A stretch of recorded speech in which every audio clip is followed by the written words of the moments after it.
ఏవండి current bill కట్టాలండి, మళ్ళీ లేట్ అయితే పెనాల్టీ పడుతుంది. పెనాల్టీ ఎలాగో పడిపోయింది లేవే, నెక్స్ట్ మంత్ కట్టచ్చు. అయ్యో డబ్బులున్నప్పుడే కట్టేయచ్చు కదండి, పాలవాడికి కూడా కట్టాలి. అలాంటి కూడా అంత అర్జెంట్ ఏం కాదులే, వాటికి కూడా నెక్స్ట్ మంత్ కట్టుకుంటా. నేను ఫోన్లో రీఛార్జ్ అయిపోయినట్టుంది ఆయన, ఎవరికి పోవట్లేదు ఫోన్లో.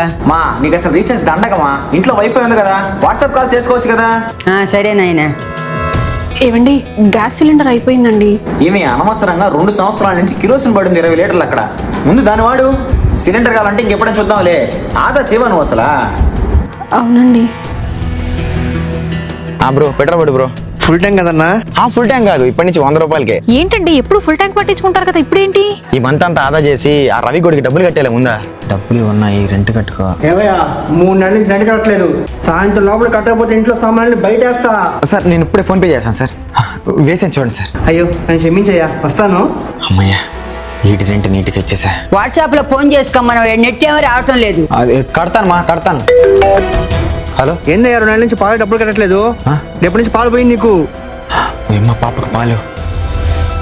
ఏవండి ఎవరైనా ఫ్రెండ్ డబ్బులు అడదాం. అయ్యో పాపం స్టార్ట్ కావట్లేదు ఏంది, అమ్మ పెట్రోల్ అయిపోయినట్టుంది. కరెంట్ కట్ చేయడానికి వచ్చామయ్యా. కరెంట్ కట్ చేస్తారా? ఎవరైనా తన జీవితంలో చేయాల్సింది పోస్ట్ పోన్ చేసుకుంటే దాని ఇంపాక్ట్ జీవితం మీద పడుతుందా? కరెక్ట్గా ప్లాన్ చేసుకోండి, జాగ్రత్త.